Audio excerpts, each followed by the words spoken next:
Hello and welcome to FusionPit Presents. I'm Charlie, and today Alec and I will be interviewing Harry Rocco of Decayed Existence.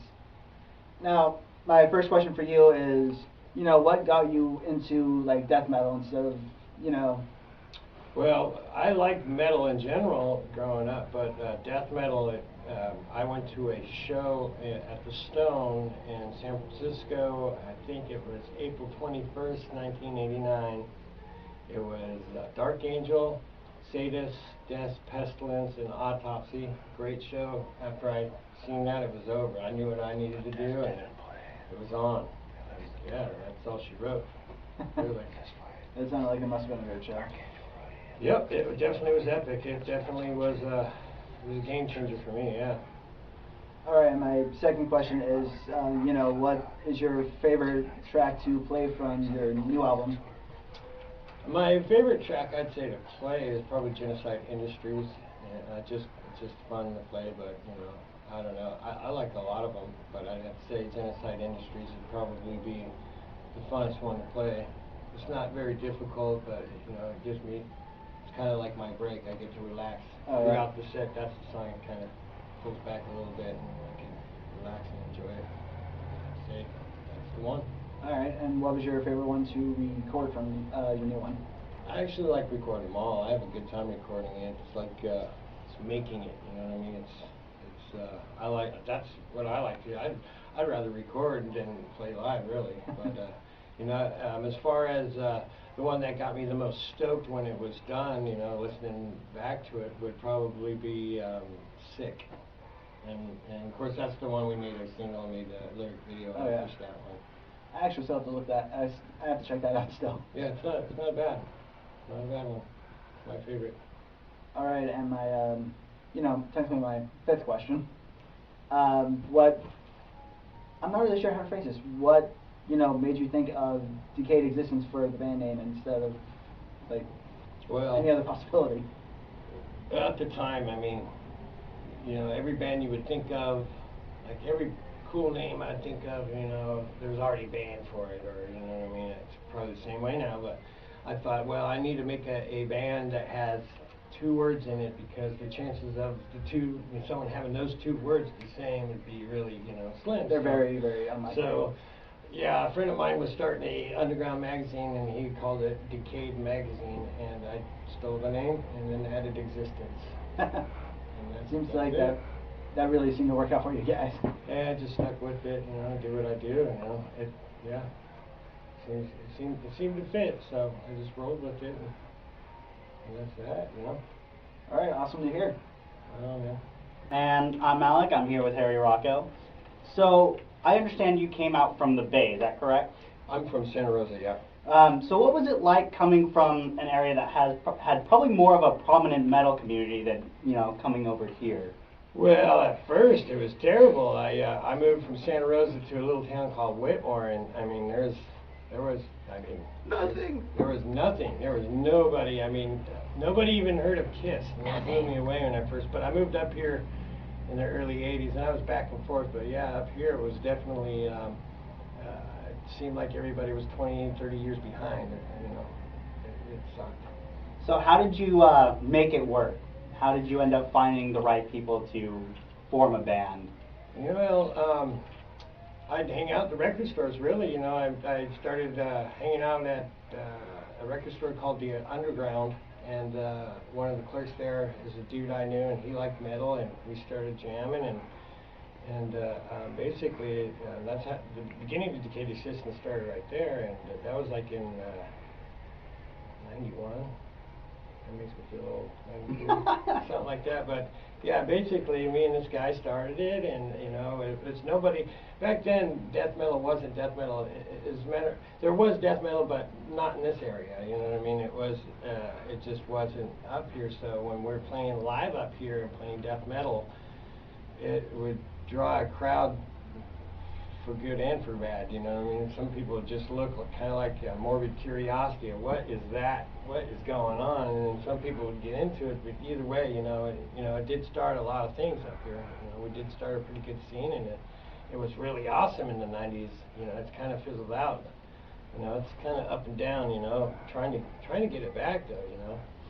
hard thing to do. But you know, with shows like these, like the platform you guys have, you know, it's helping. And What- every little bit helps, definitely. Well, What we're year did definitely you trying to- What year did you move here? Well, I moved back and forth. I moved here actually in 1983, I think, and then I moved back in '88, back to Santa Rosa, and then I moved back here in 1990, I think. Sounds like a lot of back and forth there. Yeah, well, like I said, I did not like it up here. It was just like no one was metalheads up here. I mean, it was country up here. It just wasn't. I Wasn't felt the out same. of place. Yeah, definitely. Okay, well, let's fast forward to present year. What kind of goals did you guys, as a band, have while you were working on The Blessed Graves? Well, The Blessed Graves is kind of a weird album. I started it October 18th of last year. We've had a lot of really good friends that passed in the last few years, and you know, my music's kind of the way I express myself, for me at least. So I'm putting a lot of music out, to say the least. But we were really thinking of Blessed Graves. We were thinking about, you know, our fallen brothers, you know, and you know, how much we miss them. You know, that's basically it. It's, you know, and you know, a true metalhead mourns through metal. You know, and that's basically The Blessed Grave is an ode to, you know, our fallen brothers. Really, that was the mindset, at least. You know. Would you feel Long comfortable list. maybe sharing some stories about some of the tracks, Long or maybe list. some of the inspirations from I some of your could, yeah, I favorites? could, well, like, one of my best friends, he was a good guitar player. We grew up, you know, right down the street, you know, good friends. He passed 3 Fridays ago. He Oh, drank I'm himself. sorry. He drank himself to death. Well, yeah, I saw it coming, but, you know, bottom line is, you know, today's pleasures are going to be tomorrow's curse for sure. Unless you get a hold of it, it will take you down. And I mean, it's the reality. Growing up, I heard the stories, but to actually watch it, it's a different thing altogether. But you know, I have to say, you know, I'm not saying that, you know, alcohol is bad, but moderation is definitely the key to being successful in drinking. And it's really hard to be successful, to tell you the truth. But you know, Genocide Industries was a song about watching my friend drink himself to death, and there's nothing I can do about it. You know, it's just the way it is. And that's one that's, you know, I would say that's more dear to me, and especially since he helped me produce this. He would tell me what he liked and what he did like, and you know, the album came out on Halloween, and he died on Thursday or Friday morning. So Halloween was Saturday, so he didn't get a chance to see it and all these other things, you know, that I do regret. However, you know, I think he would be proud of this album. I think, you know, he helped a lot on it, you know. And if you look through the titles like The Blessed Grave, it's, you know, it's definitely, there's a lot of mourning in this album. It's kind of a dark album, really, you know, but I wouldn't change a thing on it, though, you know. I'm proud of it. And how would you describe the progress the band as a whole made from Deathless to The Blessed Graves? Well, a lot of our progression, actually, our progress is coming from figuring out how to record. I mean, we're doing that. You know, we hit the mountain and figure out, oh, we should have pulled up. Next time we'll pull up, and it's kind of like that. You can hear each album gets a little bit better. The last album, we realized what we don't want to do. So this album, we did exactly what we felt be the right formula, and it did work out for us. You know, I mean, I think it did. You know, so we're actually going to go back and redo a lot of these older albums and re-release them properly. You know? Yeah, I was listening to The Blessed Graves and Deathless, and I noticed right away the difference in the quality of the sound. Yeah. It definitely sounded fuller than Deathless did. Well, we got on board more with the Melting Pot, Jason Davis over in Humboldt County, and he's got his studio. We kind of got on board with his philosophy of recording, you know what I mean? And there's all these, I mean, nowadays there's 100 different recording softwares you can use. Which one's good? I don't know. This one costs $800, this one costs $600. You know what I mean? You got to, you know. So bottom line is how good are you at the software, whatever it is. You know, pick one and get really good at it, and that's what it boils down to, is how good are you at knowing the software, you know.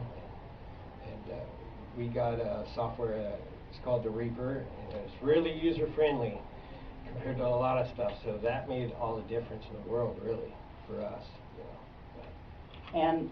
And going back into, you know, Decayed Existence's back catalog, is there any album you feel, you know, more proud of than others? Maybe there's a release you've done that you don't quite feel reached your expectations? Oh, there's plenty of those. I mean, there's plenty of those, but I'd have to say the one release that I was proud of was a release that came out in 2005. It was just a 3-track off Poetry of the Dead. This is the EP, but we made it in Weed with Sylvia Massey, which she's known for Tool, System of a Down, and a bunch of other great bands, you know. But we did work with her, and she's really the one that opened my eyes to a lot of how it's done and how it should be done and stuff. But I'd have to say I'm the most proud of that album. That was a great album. I had some of the best musicians at that point in my career right then and there. And you know, we had all the money in the world to make a quality album. You know, I really like that album. I just wish there was more songs than 3. You know, it is what it is. And if, you know, you yourself could describe the Blessed Graves, how would you describe it? As a whole, I would describe the Blessed Grave as kind of a really dark. It's dark and ambient, but it's got a lot of bite to it. You know, it embodies old school death metal. You know, like you know, the first 3 Death albums, like Leprosy, Scream, Bloody Gore, Spiritual Healing. It kind of embodies that. Or at least that's what we were going for. But yeah, I just have to say that it is old school death metal. All right. Period. Well, I mean, it's been nice having you on, man. Right on, thank you. I'm glad you guys came out. Well, you came out. I tried to get everybody off Halo 4, but you know how it is. Oh, yeah. Right on. Well, this has been FusionPit Presents. I'm Alec. This is Harry. Right on. You guys stay metal.